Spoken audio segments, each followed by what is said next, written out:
En nuestro planeta parece haber una infinidad de lugares hermosos para visitar, con un mismo número de cosas espectaculares para admirar. Solo hace falta curiosidad para observar qué hay a su alrededor. El milagro de la naturaleza se manifiesta de muchas maneras, desde vistas impresionantes hasta los simples movimientos de una novilla. El objetivo de este programa es presentarles la extraordinaria diversidad de nuestro milagroso planeta azul para que puedan descubrir estas cosas por ustedes mismos. Hoy vamos a visitar 3 islas únicas: Madeira, Taiwán y Bali. A pesar de que estas islas están a miles de kilómetros de distancia, tienen algo en común. Las 3 islas fueron creadas por una antigua actividad volcánica que dio forma a paisajes con una belleza verdaderamente salvaje e increíble. Comenzaremos en Madeira, a varios cientos de kilómetros de la costa de África Occidental. Esta isla, todavía bajo el dominio de Portugal, va a deslumbrar totalmente al que la visite por primera vez. No dejarán de impresionarle los acantilados, las altas montañas y el clima único. De Madeira continuaremos a Taiwán. Aquí vamos a examinar de cerca a Taroko, uno de los desfiladeros más impresionantes del mundo. Terminaremos dirigiéndonos a la mística isla de Bali, donde descenderemos al cráter del Batur, un volcán monumental. Milagros de la naturaleza.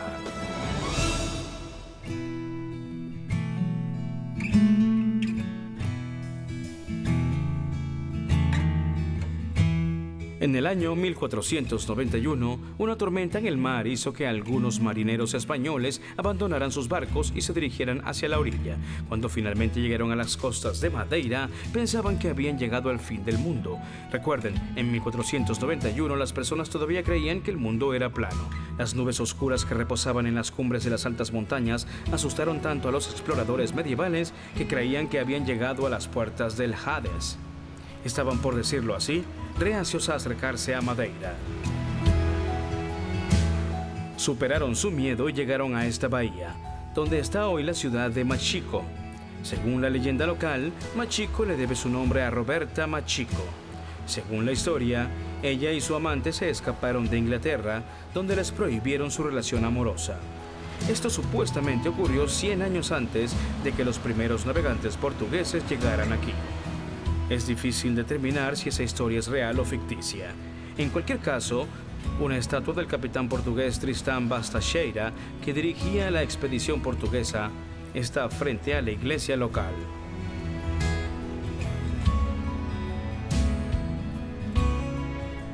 Madeira se encuentra a 500 kilómetros de la costa africana. Una erupción volcánica levantó la isla de las profundidades del océano. Los empinados muros de la isla se extienden 5 kilómetros en el océano y su punto más alto se eleva a 1862 metros sobre el nivel del mar. Los guías turísticos a menudo dicen que Madeira es más para admirar que para nadar. A pesar de ser considerada la puerta del Hades, Madeira es una obra extraordinaria de la naturaleza. La isla tiene solo 40 kilómetros de diámetro, pero la naturaleza de Madeira es tan diversa que pueden sentir como si acabaran de atravesar todo un continente. Comenzamos en la parte sur de la isla. Aquí el acantilado Gabo Girão sobresale a 600 metros de altura sobre el mar. Es el segundo acantilado más alto de Europa. El semi-isla São Lourenço se extiende hacia el este. Su costa salvaje se asemeja a los fiordos noruegos.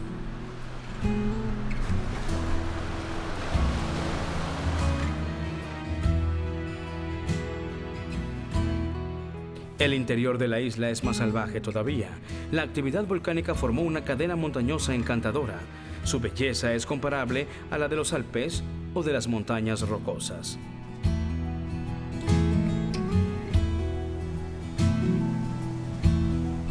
Unos metros más arriba, salimos a través de la cubierta de nubes en la meseta de Pol de Serra. Su irregular paisaje azotado por el viento podría hacerles creer que están en los páramos de las tierras altas de Escocia.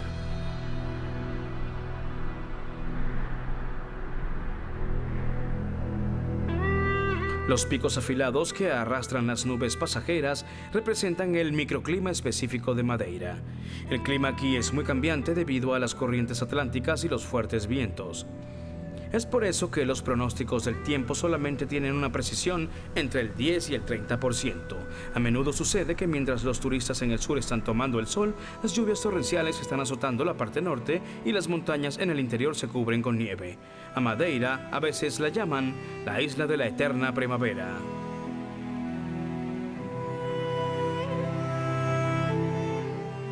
En el norte, en las zonas más altas, los lugareños buscan recolectar la lluvia. Los habitantes de Madeira hace mucho idearon un complejo sistema de canales de riego llamado levadas. Estos canales, que se extienden por más de 2.150 kilómetros, distribuyen agua a toda la isla. Un cuadro pintoresco es creado por miles de coloridos campos dispersos por las terrazas en las laderas empinadas. El cultivo de tales campos siempre ha sido muy difícil, haciendo que el uso de la tecnología moderna sea inútil aquí. Durante muchos siglos en Madeira, la agricultura ha sido la principal fuente de sustento, pero a veces la tierra no coopera. Para facilitar su capacidad de ocuparse de la tierra, las personas construyen estas pintorescas casas. Las pequeñas viviendas con techos de paja son portátiles. Así, cuando sea necesario, los campesinos podrán desplazarse fácilmente. Como resultado, los agricultores pueden hacer el tedioso pero necesario viaje a los campos apartados de difícil acceso.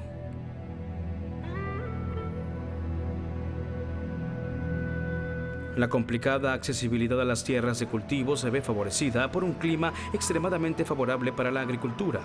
Tal vez eso explica por qué algunos se refieren a Madeira como el jardín floreciente en el medio del Atlántico. El clima templado es ideal para el cultivo de verduras, frutas exóticas e incluso flores, un hecho que se hace evidente en el mercado.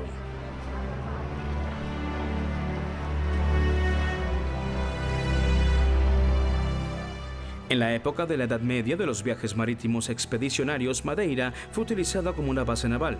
Los barcos se detenían aquí para abastecerse de alimentos antes de ir a tierras lejanas desconocidas. También llenaban sus barricas de vino.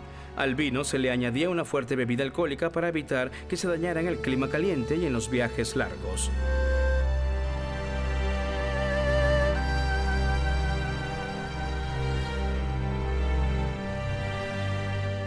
La difícil vida en los terrenos rocosos afectaba no solamente la agricultura local, sino también los medios de transporte. Los trineos se asocian comúnmente con el invierno y la nieve. En Madeira, sin embargo, los trineos se utilizan durante todo el año para facilitar el transporte de las laderas a los valles. Hoy, este medio de transporte se utiliza principalmente como una atracción turística. La habilidad con la que los hombres dirigen el trineo es notable. El trineo de mimbre se precipita cuesta abajo a una velocidad de 56 km por hora. Para controlarlo se requieren zapatos de cuero especiales, con suelas reforzadas y años de experiencia.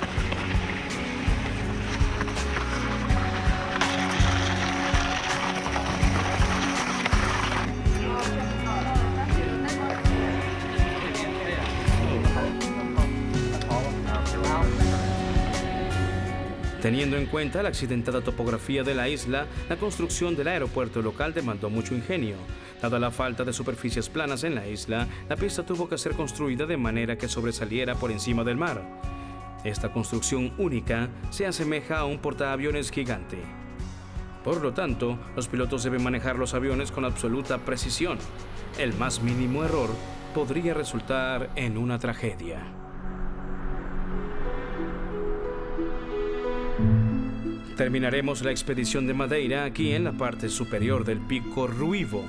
Ahora vamos a continuar a la sombra de los marinos portugueses hacia Asia.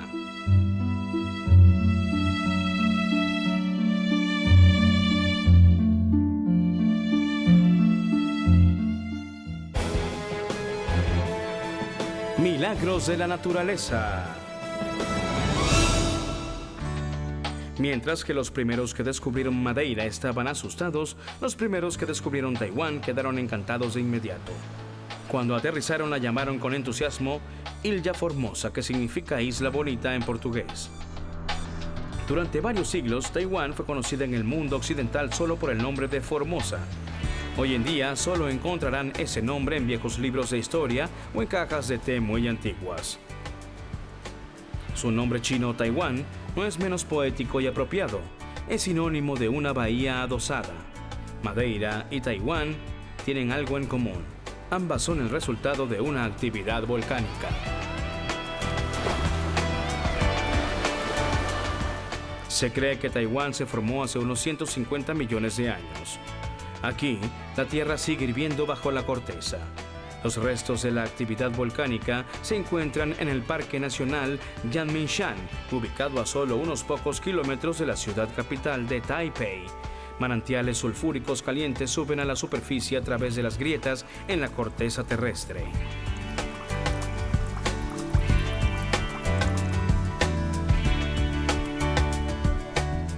Taiwán es el séptimo país más densamente poblado del mundo. La mayoría de sus habitantes están hacinados en la parte norte de la isla. Esto es debido a que el centro de la misma es en gran parte inaccesible debido a las imponentes e irregulares montañas, un recordatorio de su pasado volcánico.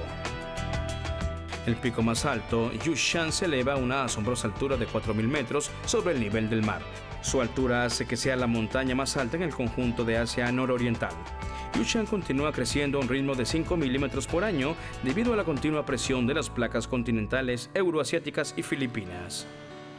Los efectos de la presión de la actividad tectónica también son evidentes en el desfiladero de Taroko. El desfiladero corta a Taiwán más o menos por la mitad.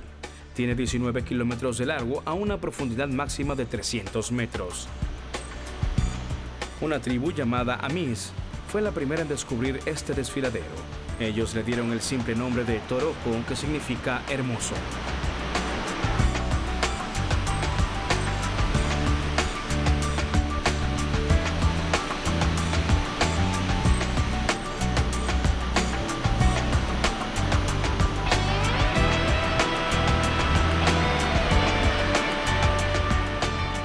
El camino imponente por el desfiladero fue construido en la década de 1950. Los empleados de la construcción tuvieron que escalar los muros empinados llevando explosivos a sus espaldas y cestas. Las cestas contenían sus herramientas. Tristemente, 200 trabajadores perdieron la vida durante el proceso de construcción. Rocas caídas, inundaciones, deslizamientos de tierra e incluso terremotos a menudo complicaron el duro trabajo manual de esos empleados de la construcción. Los terremotos son frecuentes en Taiwán. Cualquier constructor debe tener en cuenta eso. Pese a su impredecible actividad sísmica, en el 2004 Taipei se convirtió en la ciudad con el edificio más alto del mundo. Solo 6 años después, eso dejó de ser así, pues se construyó el rascacielos Burj Al Arab en Dubái. No obstante, el rascacielos de Taipei sigue siendo una obra imponente de la arquitectura. Es una fascinante fusión de tradición y tecnología. Su arquitecto, Ziwei Li, fue inspirado por la naturaleza y por eso el rascacielos se parece a un tallo de bambú. El bambú es conocido por su fuerza, resistencia y flexibilidad, y a su vez es delgado y alto. El edificio se eleva a 508 metros. Su nombre, Taipei 101, proviene de sus 101 historias. Está equipado con un sistema de estabilización de 800 toneladas. Giroscopios y pesas con un ingenioso sistema hidráulico estabilizan el edificio, contrarrestando así las ráfagas de viento y los posibles movimientos de la tierra. Como resultado, el edificio fue diseñado para soportar terremotos de hasta 7.0 en la escala de Richter.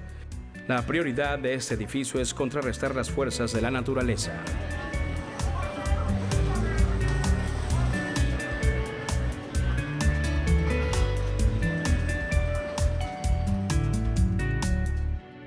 Desde la concurrida capital nos movemos de nuevo al centro de Taiwán. Cuidadas plantaciones de té adornan de forma diferente el paisaje montañoso. Beber té es un aspecto importante de la cultura taiwanesa. El té oolong, que se cultiva en las montañas de la zona, se encuentra entre los mejores y más caros tés del mundo.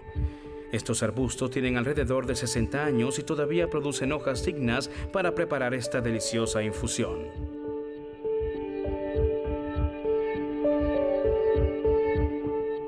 La niebla que se eleva desde el lago de Sol y Luna, la superficie de agua más grande de Taiwán, tiene un impacto enorme en el sabor y la alta calidad del té.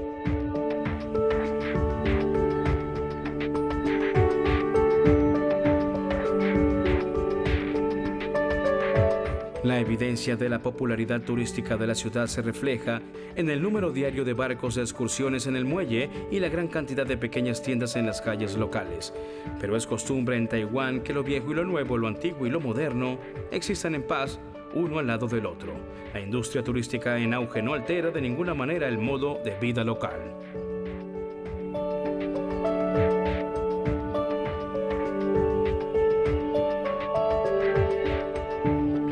Así como lo hicieron hace siglos, las personas cuelgan estas pequeñas campanas en lugares sagrados a lo largo de la orilla del lago. Colocan un pedazo de papel con sus nombres dentro de las campanas y piden la bendición del Señor. La cultura taiwanesa tiene profundas raíces históricas. Tribus indígenas habitaban la isla mucho antes de la llegada de los chinos. Una de estas tribus, la Shao, todavía reside en las orillas del lago de Sol y Luna. La leyenda cuenta que la Shao vino a la isla por causa de un ciervo blanco. Se dice que cuando la Shao persiguió al ciervo, este intentó escapar saltando en el agua cristalina. Su cuerpo blanco atrajo a un cardumen de peces y la Shao capturó y se comió un pez. Estaba tan delicioso que la Shao decidió quedarse. Hoy aún se considera el lago y sus alrededores como tierra sagrada.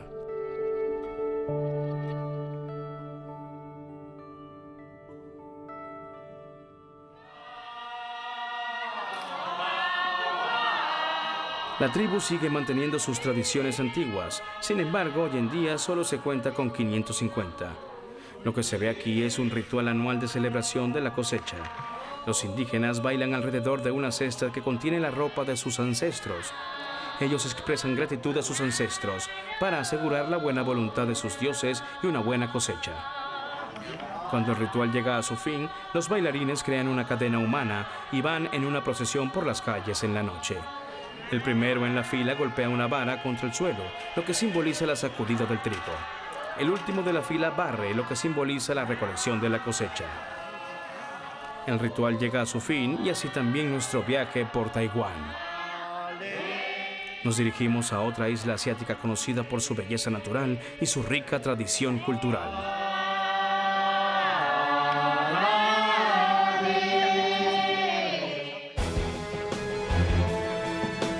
Milagros de la naturaleza.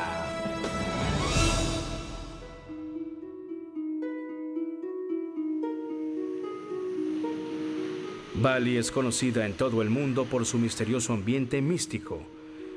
Se dice que Bali es el último lugar en la Tierra donde los fantasmas y los demonios todavía se mezclan entre los mortales. Los balineses creen eso y lo dan por sentado.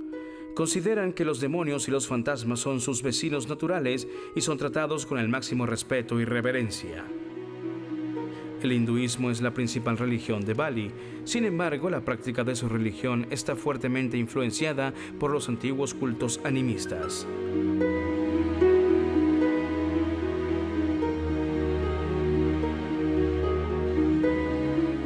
Los balineses mejoraron el hinduismo que aprendieron de la India con los rituales de adoración a la naturaleza en todas sus diferentes formas.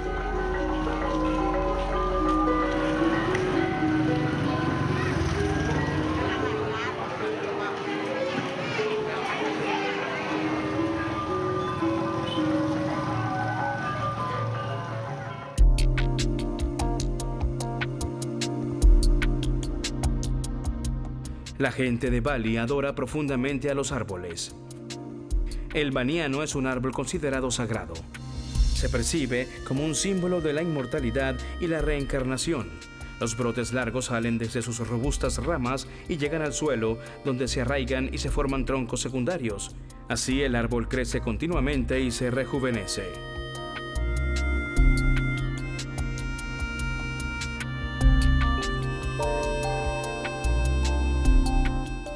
En Bali, los volcanes son adorados incluso más que los árboles.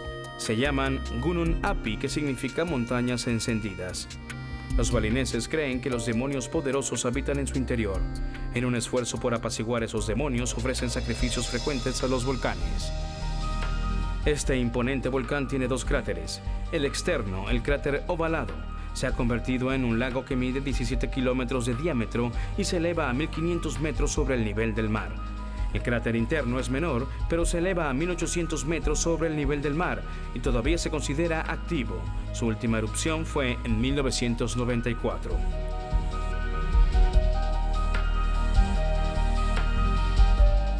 Los volcanes hacen más que crear destrucción. La lava expulsada durante las erupciones se convierte con el tiempo en suelo increíblemente fértil. Además, las nubes se acumulan alrededor de los picos de los volcanes, asegurando suficientes precipitaciones. En el caso de Batur, el lago en su cráter se suma al microclima fértil.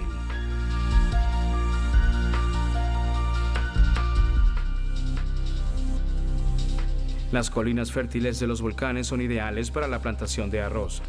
El arroz es el alimento local básico más importante. Las terrazas cuidadosamente cultivadas se parecen al jardín del Edén. Es el producto del trabajo duro a lo largo de varias generaciones. El sistema de riego y el cultivo del paisaje circundante ha sido un trabajo en progreso por más de 2000 años. El resultado es un ecosistema ingenioso y además completo. El propósito del mismo no es únicamente el cultivo de arroz. La hierba que crece en las terrazas, por ejemplo, se corta y alimenta al ganado y a las aves de corral.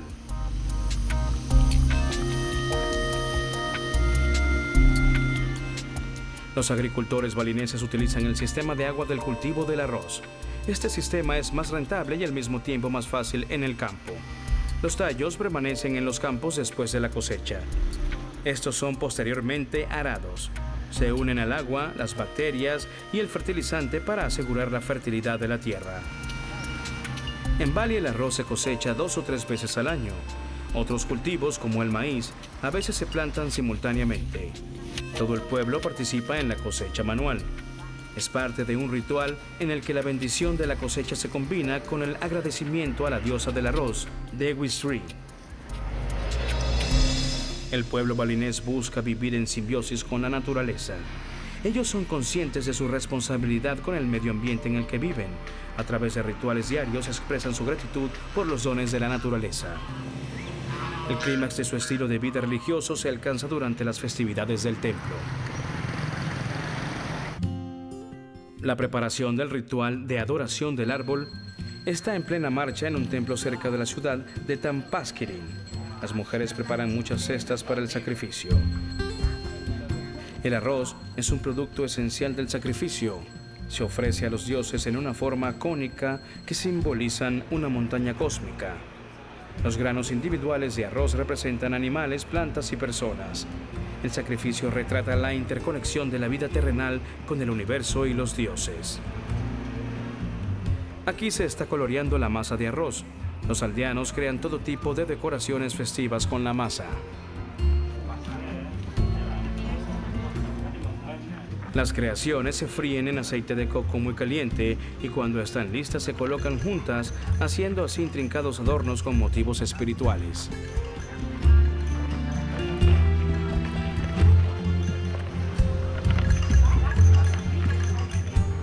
Desde la orilla del mar, donde los balineses van a apaciguar a los dioses enojados que viven en las profundidades del Océano Índico, nos despedimos del colorido mundo de los templos y de la cultura balinesa.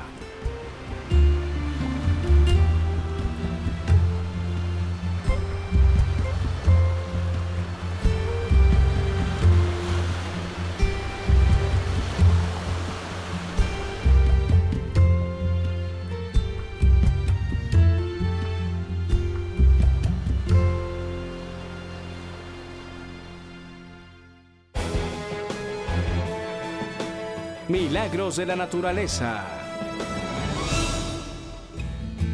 Nuestro viaje por los rincones milagrosos de nuestro planeta llega a su fin por ahora. En la siguiente exploración de nuestro atractivo y generoso planeta Tierra, vamos a descubrir por qué cuando dicen Mongolia, se debe pensar en algo más que el desierto y los camellos. El ambiente del desierto de Gobi es tan diverso que se puede encontrar de todo, desde un inusual desfiladero de hielo hasta una cascada y lagos impresionantes. Desde el semidesierto de Gobi vamos a pasar a las exuberantes y verdes laderas del norte de Mongolia que proporcionan refugio para los budistas. 5.000 kilómetros más al sureste del Gobi se encuentra Jordania.